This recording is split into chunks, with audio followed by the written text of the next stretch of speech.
All right, well, it's time for my next comments on The Lord of the Rings. We're still in Fellowship of the Ring in Book 2, this time looking at chapters 4 to 6.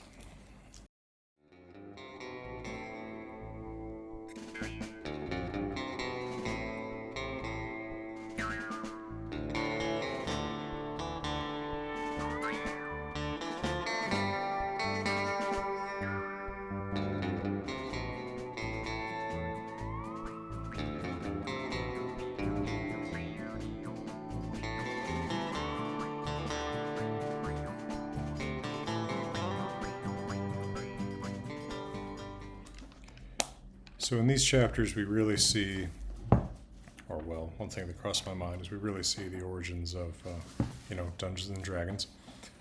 So much of what goes into modern fantasy, what became typical of modern fantasy, is found here for the first time or coalesced into a form recognizable to us today for the first time.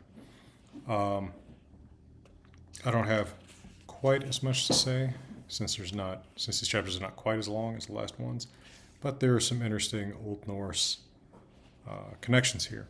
For example, when the Fellowship is about to enter the mines of Moria, they're worried about wolves, and they use the term warg, W-A-R-G. Now, in the movies, this seems to be specific to a kind of wolf that orcs ride. But here, it just seems to be kind of an interchangeable word for wolf, and that reminded me much more of the situation in Old Norse, where we have the typical word for wolf, ulfr, but also the kind of villainous, more evil word for wolf, vargar, which can be used interchangeably.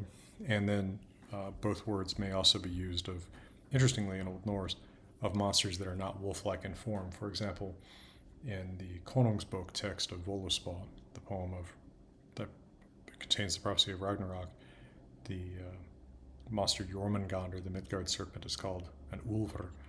And then in the Högsbok manuscript of the same text, called a vargar. Tolkien seems to use it exclusively of wolves, though. So warg is then a hypothetical modern English term from the cognate in Old English werg. Curiously, I would have almost expected him to make the Old English word werrow, since dwarf, dwerg, in Old English, he takes as dwerrow. So I was kind of surprised that he wouldn't play with it a little bit more and make it werrow or wharf to agree with the developments in the rhyming word dwerg to dwarf or dwerrow. But maybe he felt like trying to import a word in the first place was enough of a step. I'm still surprised at it, though. I feel like, I don't know, he could have been more linguistically playful about it. Sam also commented, I almost thought he was talking about a supernatural creature from Old English here, but then I realized that this was just a dialect spelling when Sam says, quote, but we aren't etten yet, off quote. I thought etten for a moment. I thought, my eye just crossed it, and I thought that's taken as a Old English to modern English cognate of Old Norse Jotun for the enemies of the gods, but no, he's saying we aren't eaten. However, Eden, I think, would be potentially an expected Latgesetzlich form for the past participle in English. It certainly does occur in dialects of English. There's some cinematic moments here that aren't filmed. The fight with the wolves. Unless I'm totally forgetting the movies, I don't remember them fighting with wolves. I just remember them going straight to the pool with the big octopus monster. Another place where I was a little surprised by language choice was a non-subjunctive verb in this sentence. Quote, that day the weather changed again, almost as if it was at the command of some power that no longer had any use for snow, off quote. So it's not subjunctive, so I guess he's suggesting that there is less doubt about it. That strikes me as a very nuanced choice to not use the subjunctive, but in the hands of J.R.R. Tolkien, I suspect that it is in fact deliberate. It occurred to me that maybe the elf name for a particular region that they wander through, Holleen, might have something to do with Old English Holleen, which means holly. I wondered about that as soon as Gandalf said, quote, "Here the elven way from Hollin ended. Holly was the token of the people of that land," etc., off quote. So I wonder if that's an intentional near homonym with that Old English word. I thought a little bit about the story of Baldur's death, which I have frequently told in public lectures and in videos and in classrooms, where I've always wondered a little bit at the dream logic of Frigg, Baldur's mother, making everything swear not to harm Baldur, and thinking, well, why not make everything swear not to harm everybody while you're at it? What made me think of that is Gandalf, when, quote, "he laid his hand on the pony's head and spoke in a low voice, 'Go with words of guard and guiding on you.' He said, 'You are a wise beast and have learned much in Rivendell. Make your ways to places where you can find grass, and so come in time to Elrond's house or wherever you wish to go,' off quote. I thought, well, he's blessing the pony. Can he bless them that way? Maybe he is just by being with them, but I thought that was curious. Most of what I have to say in these chapters concerns dwarf names, because we get a lot of dwarf names as they get into Moria. For one thing, it was funny when we saw that the writing on the door, which is of course reproduced in the book, concludes with, "I, Narvi, made them. Celebrimbor of Hollin drew these signs." Of course, it sounds very much like runestones, where you usually have some kind of signature, or often have some kind of signature. "I, so-and-so, wrote the runes, made the runes, painted the runes." Narvi, by the way, is that's a name that occurs in Old Norse. Snorri says that it's a Jotun, the father of night, Nacht, and it's also a son of Loki and Sigyn.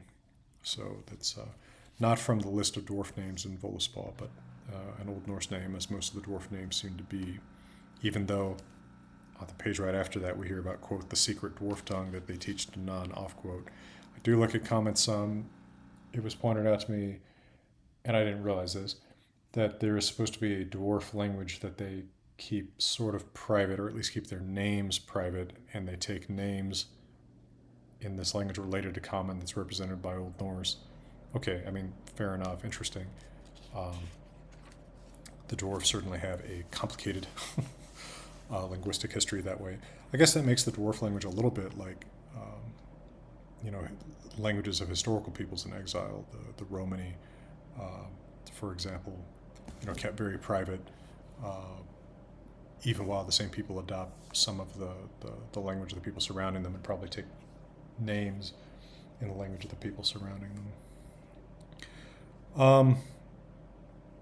I wondered a little bit on a language pedantic point when, there's the famous scene where Gandalf wonders what it means, speak friend and enter, or say friend and enter, and finally he realizes that you're supposed to say the word friend and enter. Friend is the password. I wondered what case friend was in, right? I'm not going to go study Quenya or Sindarin enough to figure this out, but it strikes me that, in some languages you would probably have to put friend in the vocative for it to be addressed to the friend. Maybe Elvish doesn't have a distinction between vocative and, would that be accusative? I mean, actually, it's sort of a question whether you would put, in an inflected language. I still feel like if I said say word, I would probably still say that word in the nominative because I'm using the word in a meta sense, right? If I say an Icelandic, say friend, I'm probably going to say vinor, nominative, because I'm saying, like, say the word, rather than say, vin, accusative, because it's the word. Maybe I'd make it clear by saying, say orðið vinor, say the word vinor. Still, I feel like there's some case languages where this would be unambiguous, and maybe that's something that maybe that doesn't come up with Elvish, but it made me wonder. I also realize the longer and longer we go into this that Boromir talks really, really archaically, and the character in the movie did not prepare me for that, but he's probably the most archaic speaker other than Elrond in this whole thing. I wondered what they were eating. by this point in the story, because they do stop and eat, and they've been traveling for such a long time, it made me wonder what on earth they've still got that's, edible. I don't think they have that limba stuff that I remember from the movies yet. I suppose that's a tech that's hoarded in Lothlorien. I like all the world building. I like all the references to stories that aren't being told. It's very artful and evoking real myth style. It struck me at some point. I made a quote here. It's right where Aragorn says, "quote He is surer of finding the way home in a blind night than the cats of Queen Beruthiel." Off quote. We don't need to know who Queen Beruthiel is. If this were George Lucas or a less apt storyteller like that, we would wind up with a prequel movie about who Queen Beruthiel is, and it doesn't matter. Probably Tolkien has a story about it, but we don't need it for the Lord of the Rings, and I think that's artful.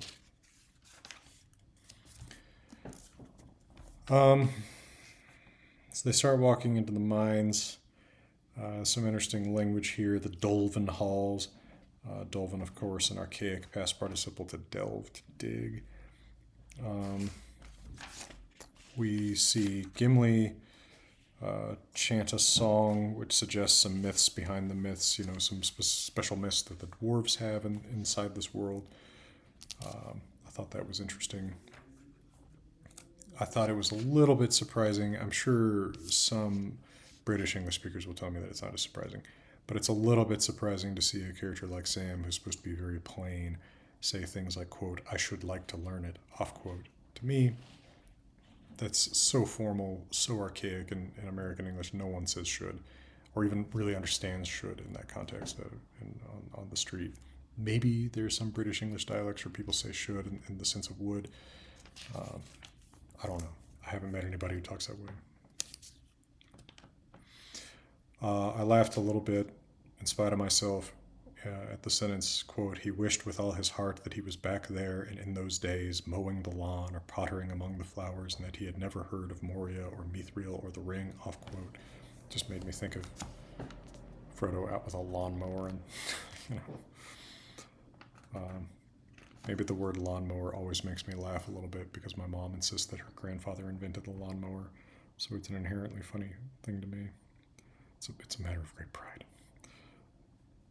And not true, as far as I can tell. Boromir, as well as many other characters. Actually, this is something I thought was kind of interesting. They use the word yonder all the time, which I think to most American English speakers sounds informal, sounds like country song language. Of course, there was a time when that was not so informal. Yon is a very old deictic, that one. It's probably related to the word that becomes the word "the" in the Scandinavian languages, the suffix "the," right?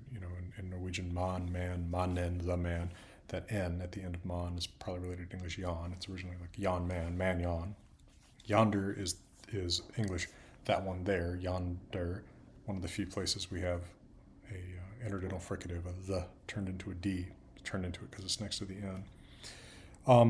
It just seems like it's from a different register than it is in these books to an American English speaker. I think it just seems informal in a way that it's meant to be archaic, but Tolkien may not have realized that it sounds, quote unquote, hayseed in a North American context.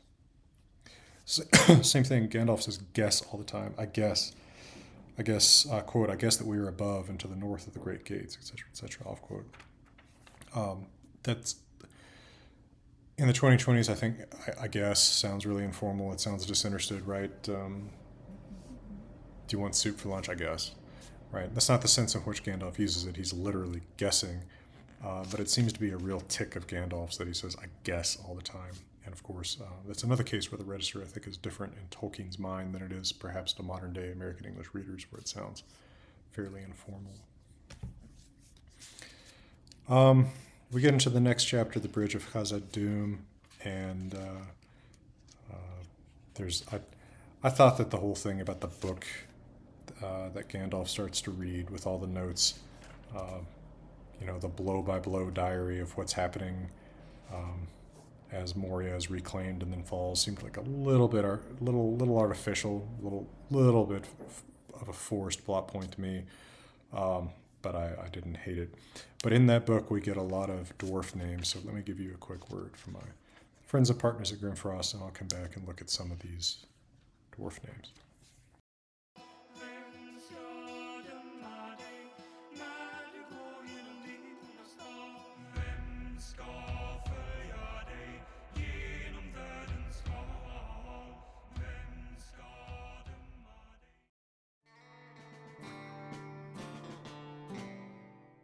All right, so who are the dwarves mentioned in this book, or by Gimli as they talk about this book? Ori. Ori is the one who wrote the book that Gandalf is reading. Ori, that is a dwarf named in Voluspa, as Snorri quotes it in the Prose Edda. So that's also the main source of Tolkien's dwarf names in The Hobbit, is the Voluspa is quoted by Snorri in the Prose Edda, because the dwarf names vary a little bit between the three versions of Voluspa. There's the Koningsbok manuscript, which is what I translate from in my translation of the Poetic Edda. There's the Högsbok manuscript, and then there are various manuscripts of the Prose Edda where Snorri quotes about a third of Voluspa. And all three of those have a list of dwarf names, and the dwarf names vary a little bit. I believe it's the Codex Regius of the Prose Edda, which is distinct from the Codex Regius of the Poetic Edda, that Tolkien quotes as dwarf names from in The Hobbit. Curiously, we then have some names, Fror and Loni and Noli, which are all dwarf names that are in Koningsbok, the Codex Regius of the Poetic Edda, but not in Snorri's Prose Edda. So Tolkien is aware of these different manuscripts, these different sources. Yeah, I'm not going to look up Sindarin or Quenya grammar, but I will go pore over the manuscripts of Voluspa to figure out where dwarf names are for you. That is in my wheelhouse. Gimli's own name, by the way, is Norse in origin. It's a different spelling than you normally see of Gimle, the fire shelter, which is where perhaps human beings survive, but certainly where humans or possibly some gods live after Ragnarok, according to the poem Voluspa. So interestingly, his name is not a person's name in the Norse context, but a place's name, a building's name, perhaps.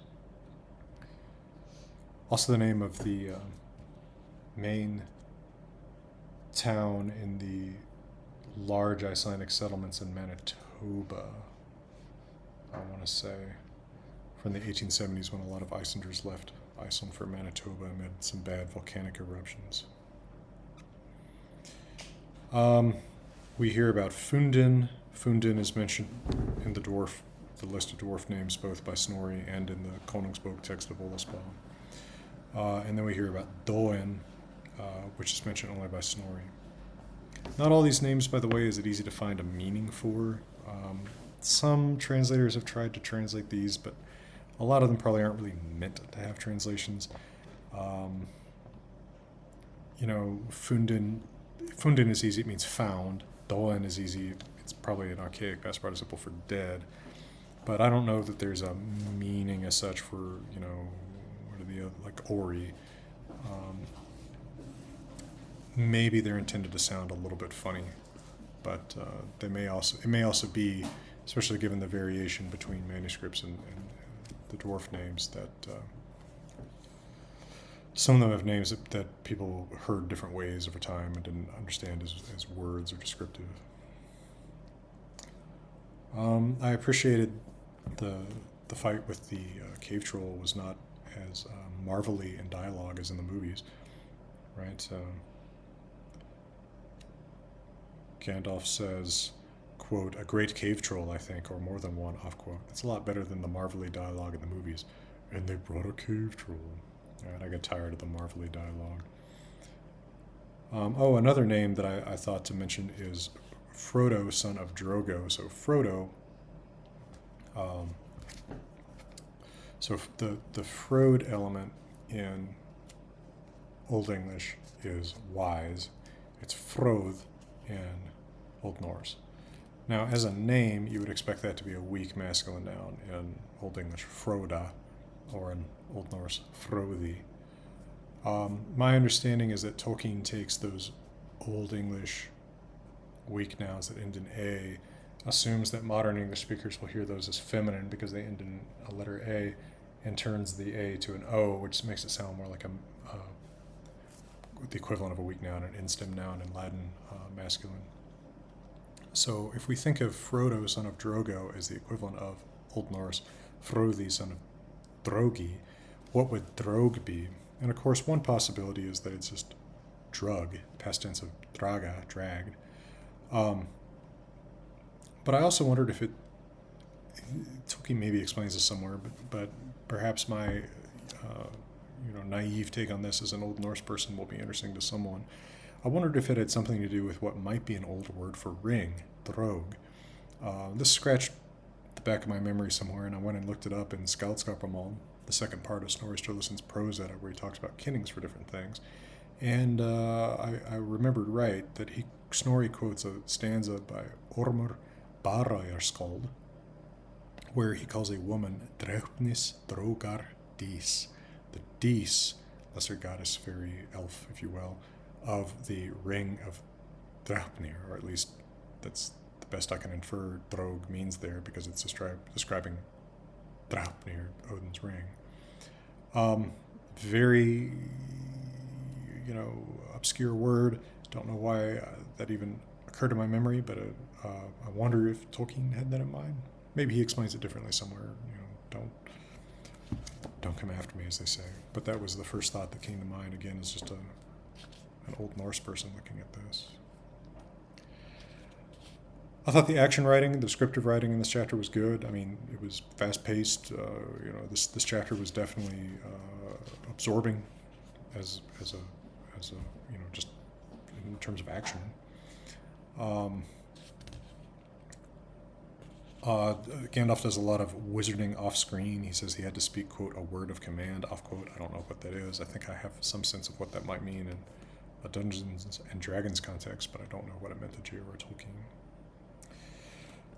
And we see the Balrog that comes to fight Gandalf. I thought of another unfortunate difference between Tolkien's fairly archaic or old-fashioned English and the English of 2024, because the Balrog holds, quote, in its left hand, a whip of many thongs, off quote. Of course, that last word, most people today do not think of that in the context of whips, but in the context of something else. Of course, I don't think J.R.R. Tolkien could have anticipated that. Fashions have changed some since the 1950s or 40s.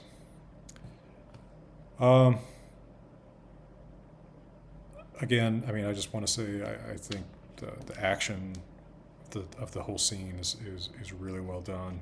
I thought that maybe the doom of the drum beats was a little obvious, but it worked well. I mean, this is as well written as any action scene from any other book that I've read.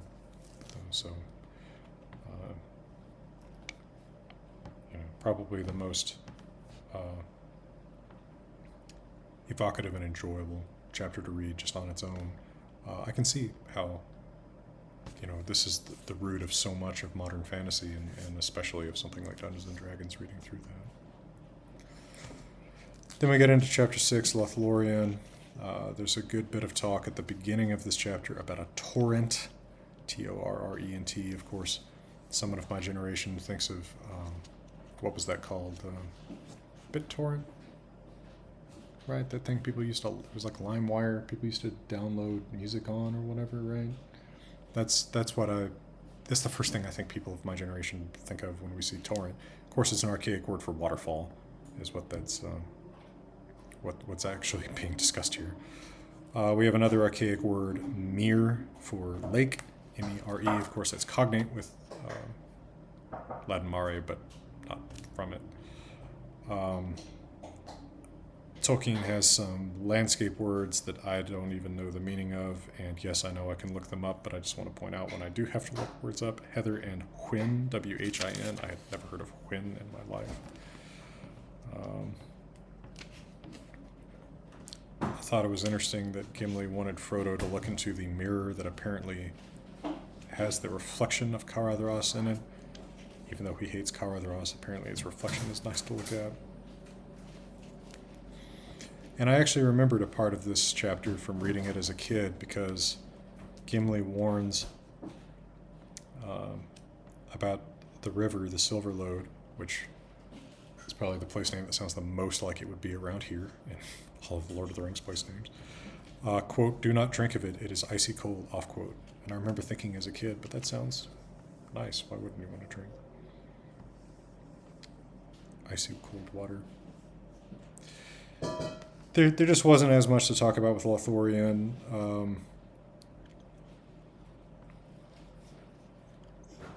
I had kind of forgotten that Merry and Pippin were along at all when they start talking again in this chapter.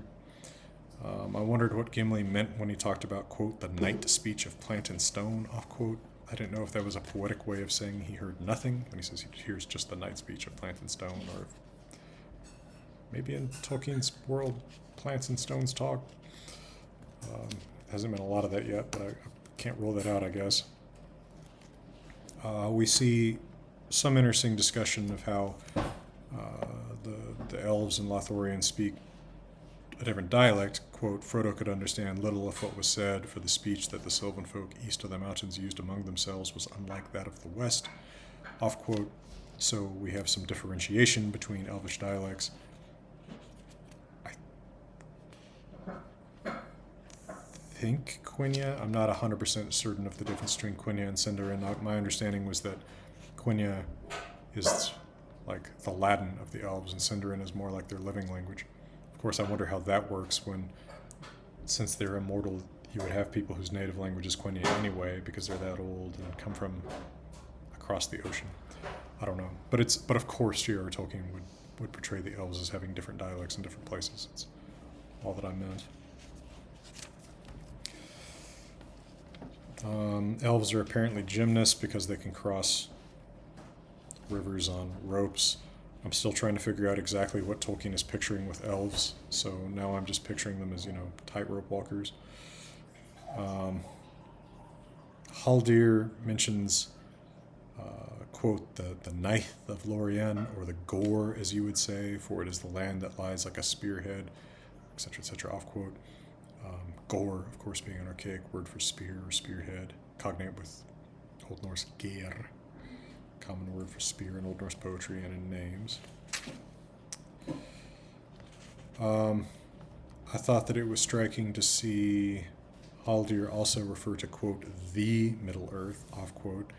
I don't know if other characters have referred to it that way, but that's not how people don't usually use the article with it in talking about Middle Earth today, so I wondered about that. I do have an old video about the word Middle Earth and its progenitors in Old English and Old Norse. It's not too hard to find, probably, if you search my name in Middle Earth. Oh, and the elves of Lothlorien live on flets. So flet in Old Norse, probably in Old English, is a floor. So, like a floor of a house. The word occurs in the very first stanza of Havamal, where we're warned about enemies who may sit ofletifurir before us on the floor. So it just kept evoking that to me, because that word occurs a few times in Havamal and other poems.